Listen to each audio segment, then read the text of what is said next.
and welcome back to this YouTube channel. So today we have to discuss about international relations. It is the ninth class related to it. This initiative is based on covering the current affairs from last 1 year. So we had reached to the ninth part of this discussion for international relations. So after this class, we would take more 3 to 4 classes. Then after that, we would take the economic session. So without wasting any time, let's start our discussion. Let us jump to the topic. Today we have to discuss about different relations, different events which were held from the last 1 year. So let's jump to it directly. First, we have to discuss about India-United Kingdom relations. So before going to it, let's see why it was in the news. What are the parts which we have to know in it? What are the important points which we need to write down and which may be asked in our exam? First, we should know why it was in news, because inaugural India-UK 2+2 foreign and defense dialogue was held in New Delhi. So what is this 2+2 dialogue? And that 2+2 dialogue at senior official level is a mechanism to discuss and renew all aspects of India-UK comprehensive strategic partnership. So further, here we discussed the possibilities for future collaboration, particularly in areas of trade and investment, defense, critical and emerging technologies, in Indo-Pacific, etc. They were all discussed by the two sides. What are the possibilities of collaboration in different areas, for example, in trade and investment, defense, and especially in Indo-Pacific. So this 2+2 dialogue was held recently between India and UK. Let us dive deep into this topic, and let's discuss more about India-UK relationship, and let us see what were the new events or new agreements or new new areas where or new areas which are important for us, which happened, which new types of events which would help us understand in this topic in the better way, which would help us understand this relationship in a better way. So about India-UK relationship. First, let us see what are the points which are common between us. We have strategical convergence, as China plays a very huge role in Indo-Pacific, and the concern for the interests of the China is huge. So assertive China in the Indo-Pacific is a concern for the interests of both the countries. In 2021, both nations concluded a comprehensive strategic partnership which outlining India-UK 230, which outlined India-UK 230 roadmap. About India-UK 230 roadmap, it provides a framework for UK-India relation across health, climate, trade, education, science and technology, and defense. So we have strategical convergence here in the part when we see the part of China in Indo-Pacific. So both countries are concerned about it. In 2021, both nations we concluded comprehensive strategic partnership which outlined the India-UK 230 roadmap. About India-UK 230 roadmap, it provided a framework for UK-India relations across health, climate, trade, education, science and technology, and defense. Moving forward, we have trade and investment relations. Our bilateral trade stood at 36.3 billion during financial year 2022-23, with the trade balance in favor of India. Also, under enhanced trade partnership, both aim to double bilateral trade by 2030 and have also 2030 and have also launched negotiations for an FTA. Also, India-UK infrastructure finance bridge was announced to leverage expertise and investment in support of India's national infrastructure pipeline. So in this slide, we understood the trade and investment, which stood 36.3 billion during 2022-23 financial year. We have enhanced trade partnership both under enhanced trade partnership both aim to double bilateral trade by 2030, and we have also launched negotiations for an FTA which are not finalized yet, but negotiations are still going on. And also India-UK infrastructure finance bridge, which was announced to leverage expertise and investment in support of India's national infrastructure pipeline. Moving forward, we have some defense relations. We collaborate in climate and environment and some education, and also in education, research, and innovation.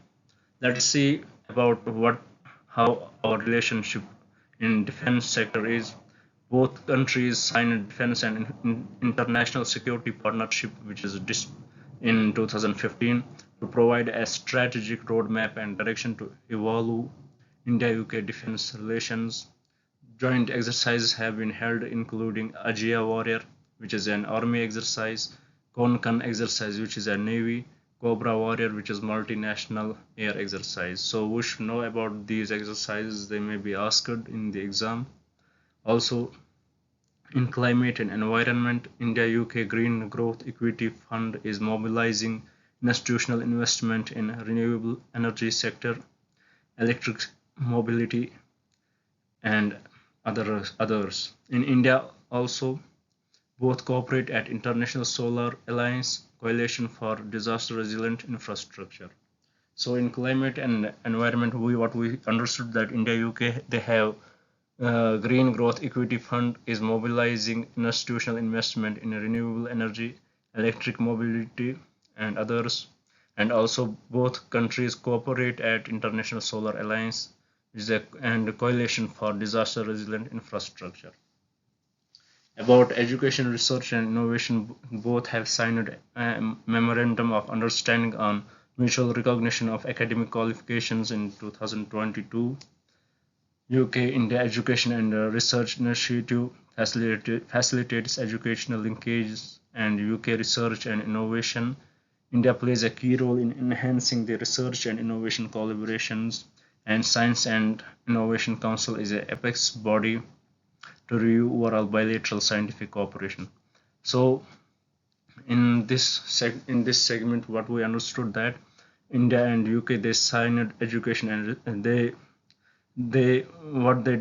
signed a memorandum of understanding on mutual recognition of academic qualifications in 2022. So they would recognize the academic qualifications in their countries.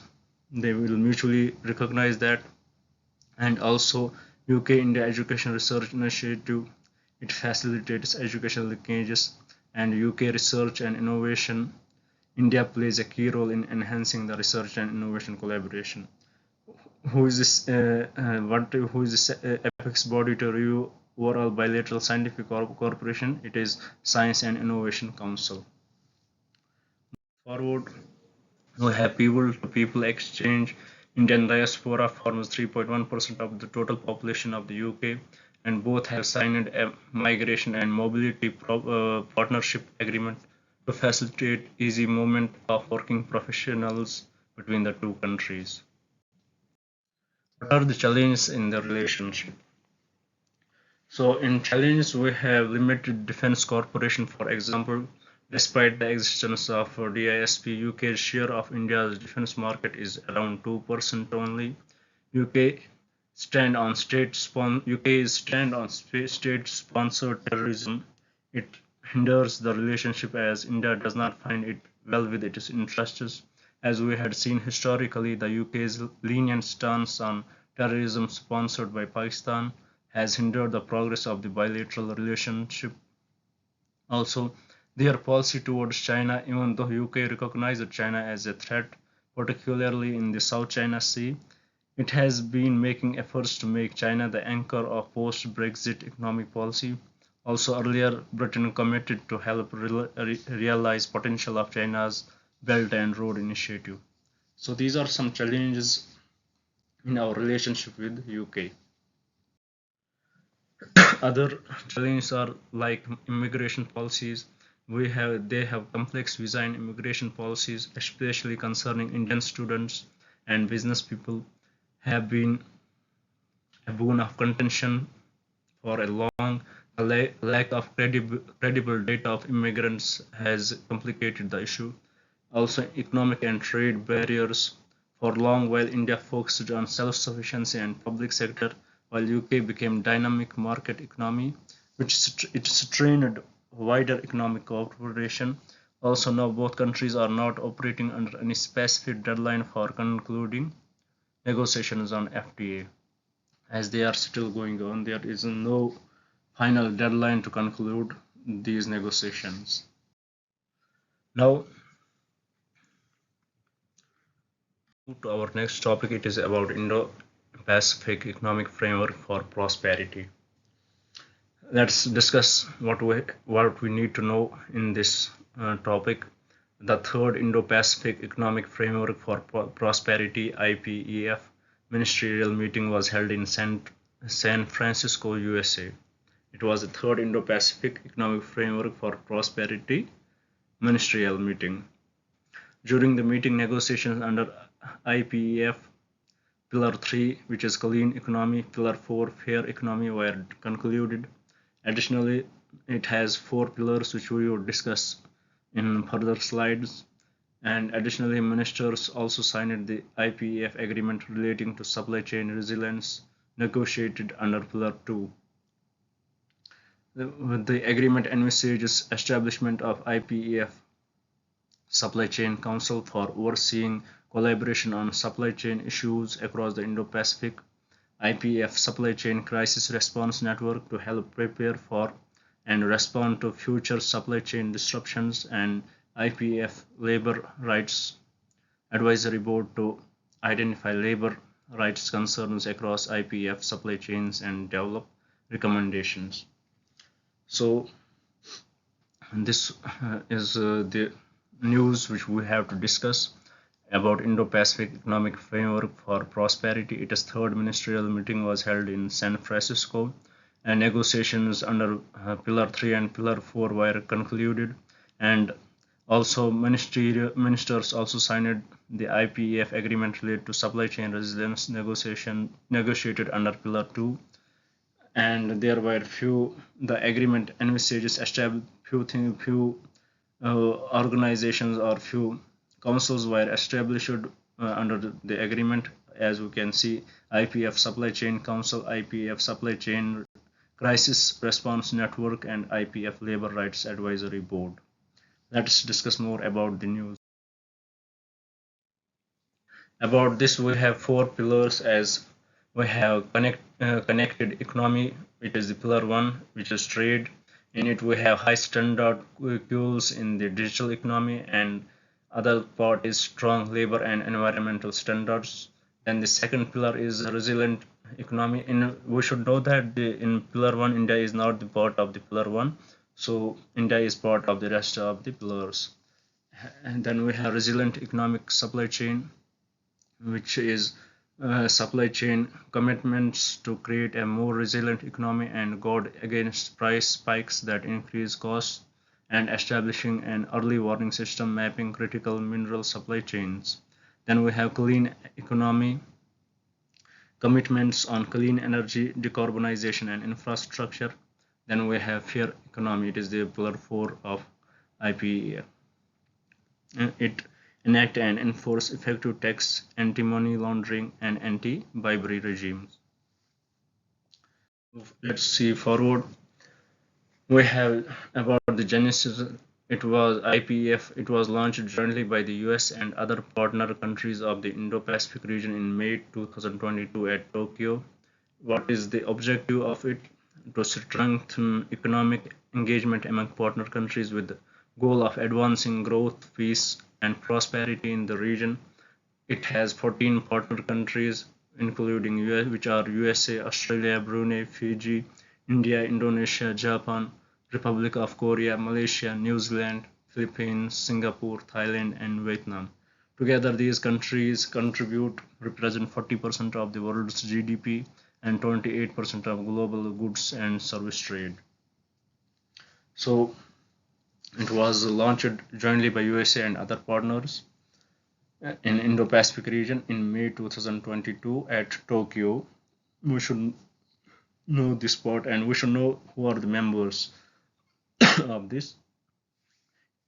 About India, we should know that India is the member of IPEF. Module, the framework it is structured around four pillars. As I had already told you that India has joined all pillars except the trade one, which is first. Lead agency, the US Trade Representative is the lead agency for the trade pillar, while the Department of Commerce is leading the other three pillars. For the trade pillar, which is pillar 1, its lead agency is the US Trade Representative, and for others, the Department of Commerce is leading. Then we have traditional trade agreements versus IPF. In this, unlike traditional trade blocs like the RCEP or free trade agreements, IPF will not negotiate tariffs or market access. So IPF does not negotiate tariffs or market access. Also, unlike in FTAs where everything is negotiated under a single umbrella, IPF negotiations under the four modules are in silos, independent of each other. So in simple FTAs, so negotiations happen in a single under a single umbrella, so under a single theme we can say. But in IPF we have four modules, and these negotiations are independent of each module. That's why India has not agreed on the trade module, and it has agreed on rest of the three modules.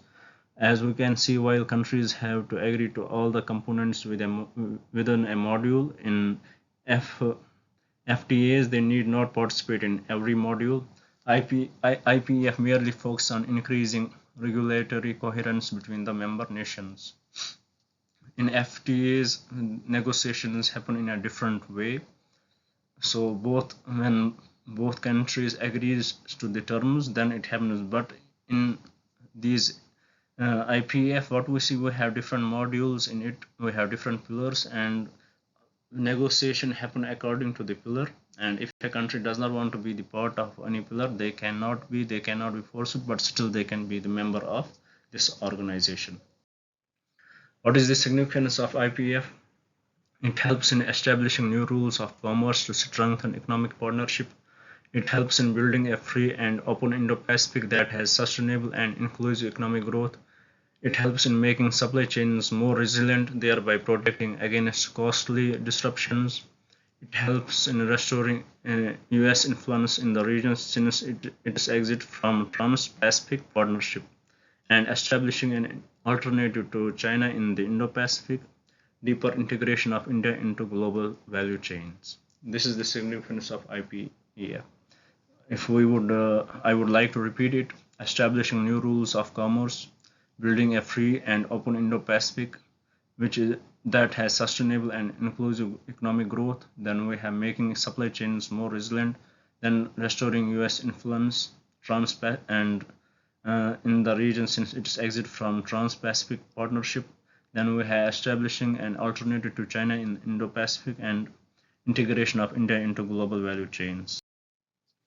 What are the challenges to IPF? So the main challenge is decoupling the China, which is very difficult as the members of the IPF are currently having some sort of relationship with China, as we would read in it. China is already the leading trading partner of all IPEF member countries. China is also a member of Regional Comprehensive Economic Partnership and willing to join Comprehensive and Progressive Agreement for TPP. Also, even if companies move production elsewhere, they still rely on Chinese raw materials and equipments. So decoupling China is very difficult. And also concerns on city. IPEF does not provide market access and is difficult to secure substantial commitments from members without providing market access concessions to signatory countries. So this does not provide market access. Venturing into sensitive areas, IPEF plans to cover new areas like the digital economy, clean energy from labor and environment standards. However, many countries in the region may be reluctant to commit due to policy differences with US. For example, due to similar concerns, India did not join Pillar 1. Also, lack of binding commitments. This raises concerns about the agreement's ability to bring about meaningful change in economic landscape of the region. Now, let's move to the third article of today's discussion. It is Indo-Pacific Regional Dialogue, IPRD 2023. 2023 edition of IPRD, Indo-Pacific Regional Dialogue. It was concluded in New Delhi. Indo-Pacific Regional Dialogue is an annual apex-level signatory regional strategic dialogue of Indian Navy. It is a regional strategic dialogue of Indian Navy. Theme of IPRD 2023 was geopolitical impact upon Indo-Pacific maritime trade and connectivity. About IPRD 2023, it was organized by National Maritime Foundation, New Delhi, as Indian Navy's knowledge partner. Who organized it? It was organized by National Maritime Foundation, New Delhi, as Indian Navy's knowledge partner. And also Indo-Pacific Regional Dialogue aims to review various maritime trends, regional opportunities and challenges within Indo-Pacific region and foster exchange of solution-oriented dialogue amongst key stakeholders. So let's recap a little bit more about it. Let's remember that this is a small article. So in 2023 edition of IPR, it was concluded in New Delhi. It is an annual apex level regional strategic dialogue of Indian Navy. Its theme was geopolitical impact upon Indo-Pacific maritime trade and connectivity.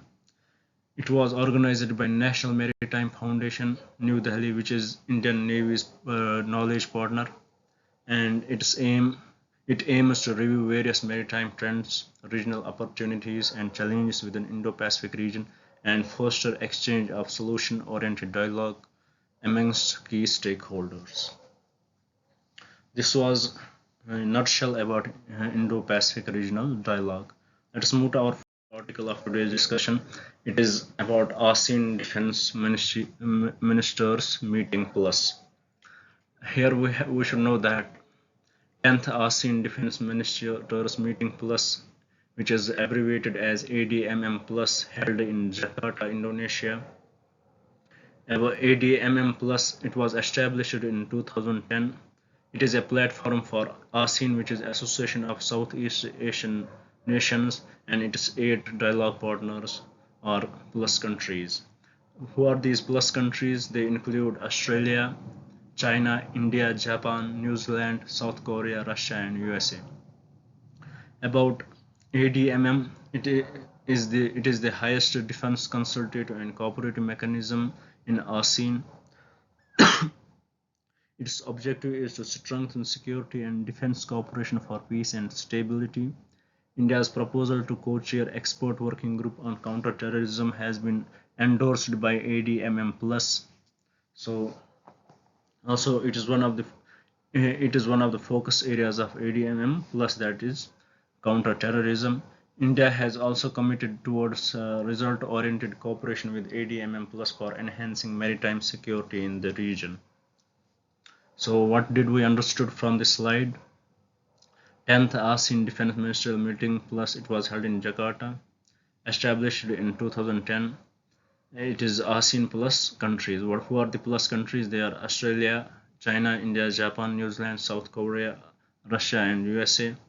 It is this ADMM ASEAN Defense Ministerial Meeting. It is the highest defense consultative and cooperative mechanism in ASEAN. What is its objective? To strengthen security and defense cooperation for peace and stability. What was India's proposal to co-chair expert working group on counter-terrorism? It was endorsed by ADMM Plus, and it is one of the focus areas of ADMM Plus to counter terrorism. Also, India has committed towards result-oriented cooperation with ADMM Plus for enhancing maritime security in the region. What is India's role in maritime security? We believe in a rule-based order through the implementation of United Nations Convention on Law of the Sea, UN Clause 1982, in which it defined the EEZs, about 2,000 nautical miles. So we believe in it. It ensures freedom of navigation, unimpeded lawful commerce, etc. India emphasis on dialogue and diplomacy for peace and stability, as there is not an era of war. Securing sea lanes and choke points such as Malacca Strait through regular surveillance and capacity building. It includes exercises like Singapore India Maritime Bilateral Exercise and Defense Corporation signed a deal to export BrahMos missile to Philippines and etc. So this is India's role in maritime security. Rule-based order. If we would repeat it, India believes in rule-based order. India believes in UN Clause 1982. India ensures freedom of navigation, unimpeded lawful commerce. India believes in dialogue and diplomacy for peace and stability.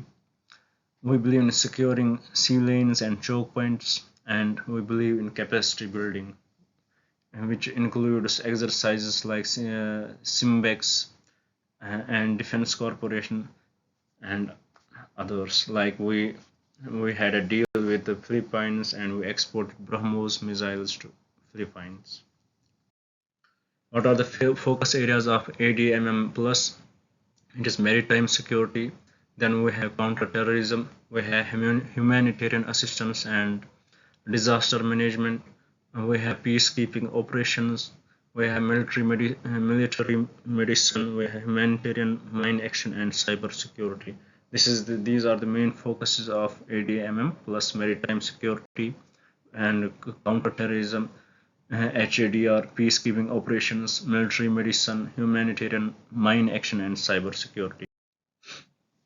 Now let's move to our fifth article of today's discussion. It is about India-Australia Ministerial Dialogue 2+2, which is second India-Australia 2+2 Ministerial Dialogue. It was held in New Delhi. And what was the result of this dialogue? The meeting was co-chaired by India's Defence Minister and External Affairs Minister, along with the Australian counterparts. Meeting highlighted the significance of a strong India-Australia defence partnership for Indo-Pacific and called for enhancing collaboration in information exchange, defence research, and etc. and others. So it was the second India-Australia 2+2 ministerial dialogue which was held in New Delhi. This meeting, we should know that it was co-chaired by India's Defence Minister and External Affairs Minister, along with the Australian counterparts. And what it highlighted the significance of strong India-Australia defence partnership for Indo-Pacific, and it called for enhancing collaboration in information exchange, defense, research, and other parts. We have strategic convergence between India and Australia. Both democracies of Indo-Pacific have pluralistic societies and market economies. We hold a shared vision for Indo-Pacific that calls for a free, open, inclusive, and resilient rule-based order in the region. Australia India Indo-Pacific Oceans Initiative Partnership helps shape maritime cooperation in Indo-Pacific. Supply chain resilience initiatives by Australia, India, and Japan was launched for diversification of supply chains in the region. We have shared interests in balancing China's growing assertiveness. Both are members of the Quad along with Japan and USA. And also bilateral strategic partnership was elevated to comprehensive strategic partnership in 2020. Moving forward, what are the key defense corporations? In military logistics, support agreement facilitates sophisticated logistic cooperation. Defense science and technology implementing arrangement facilitates interaction between defense research organizations in two countries.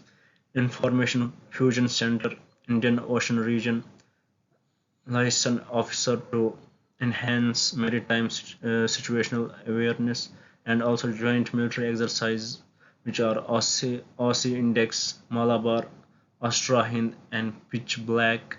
We should know this Pitch Black, it is between India and Australia. Other areas of cooperation include cybersecurity, ocean-borne trade security, and others, piracy, all that. These are the key defense corporations between India and Australia.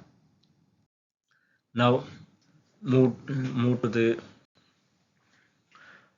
penultimate topic of today's discussion. It is India-US 2+2 ministerial dialogue. It was concluded successfully in Delhi. It was the fifth India-US 2+2 ministerial dialogue. In this 2+2 dialogue, foreign and defense ministers participated and discussed strategic and security issues. India also has 2+ dialogue mechanism with Australia, Japan, the United Kingdom, and Russia. So these are the countries which India has 2+2 dialogue. They are US, Australia, Japan, United Kingdom, and Russia. What were the key highlights in defense? Both to co-produce infantry combat vehicles as part of defense industrial cooperation. Both looked forward to finalizing security of supply arrangement. It will further integrate the defense industrial ecosystem of both countries while strengthening supply chain resilience. Science and technology partnership reviewed US-India initiative on critical and emerging technology. About ICT, it aims to strengthen and broaden the strategic technology partnership between the companies and academic institutions. It would recognize the critical and emerging technology hubs in the country. ICT. In trade, both welcomed the progress of the Indo-Pacific Economic Framework for Prosperity, that is IPEF. As we already discussed about its pillars, it has 4 pillars, and India has joined only 3 pillars, leaving the trade pillar aside, which is pillar 1. Then we have multilateral diplomacy and connectivity. Both reaffirmed the importance of free, open, inclusive, and resilient Indo-Pacific, and reiterated benefits of India Middle East Europe Economic Corridor, which is IMEC, and also improve cooperations under USA's Cancer Moonshot program.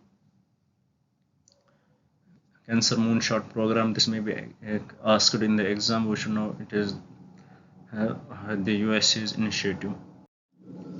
Then let's move to the last discussion of today's class. It is Voice of India as a Voice of Global South Summit. In it, we should know that India hosted the second Voice of Global South Summit.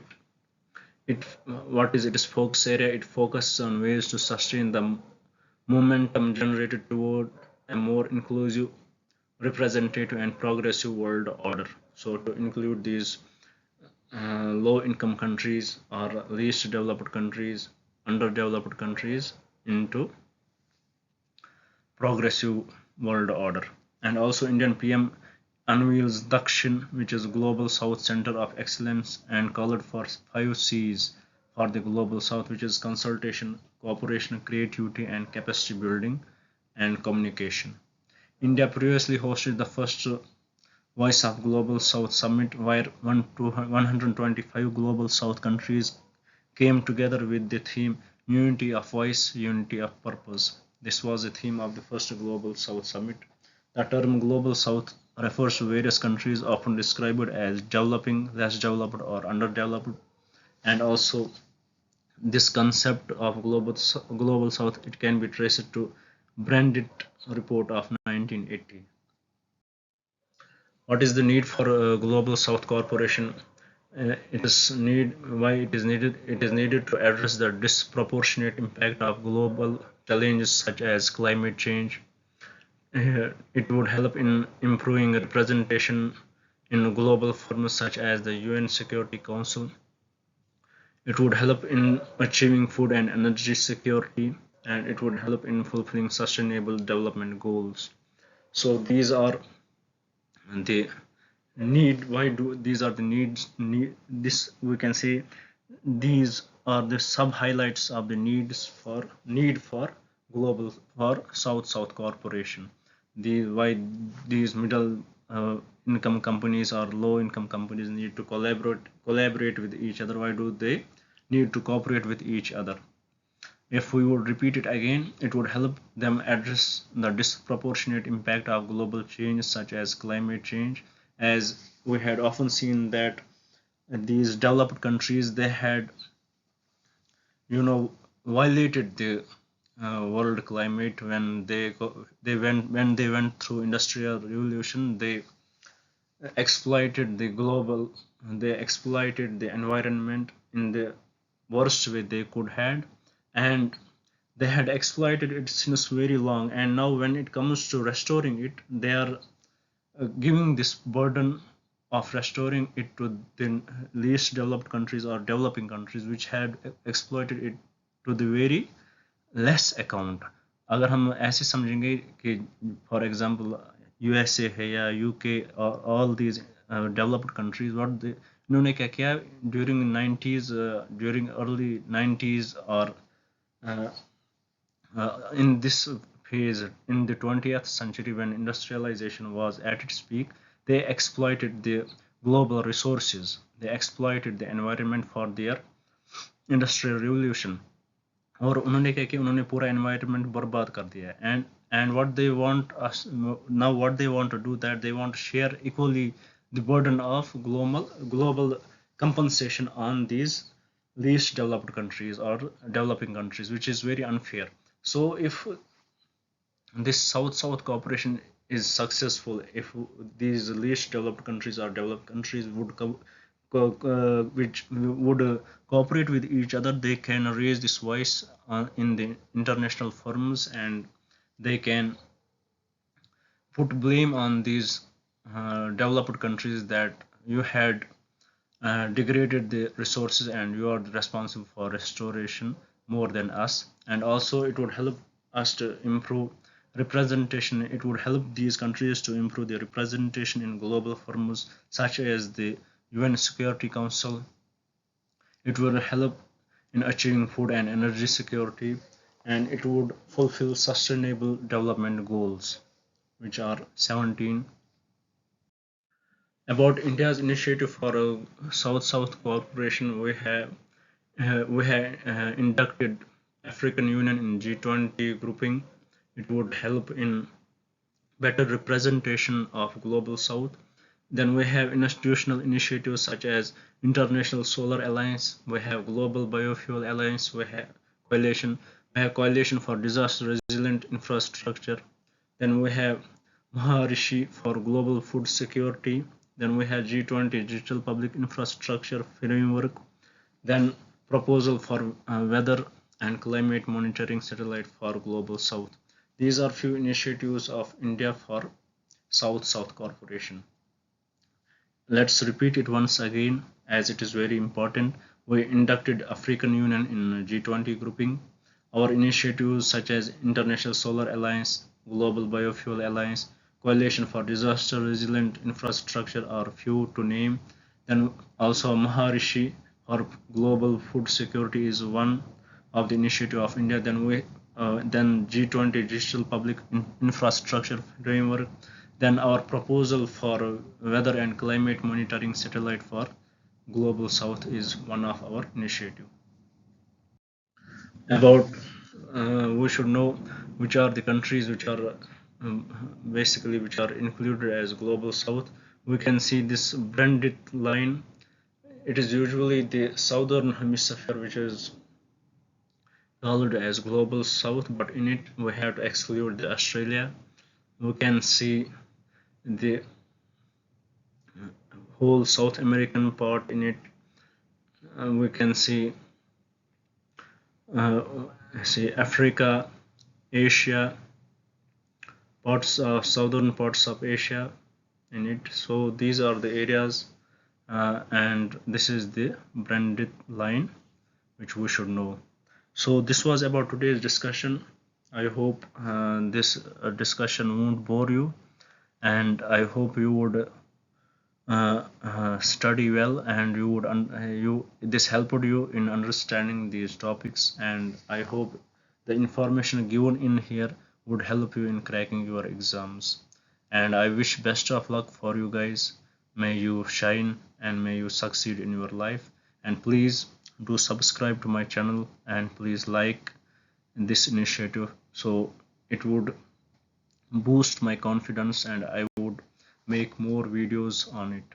Thank you very much for having me here. God bless you.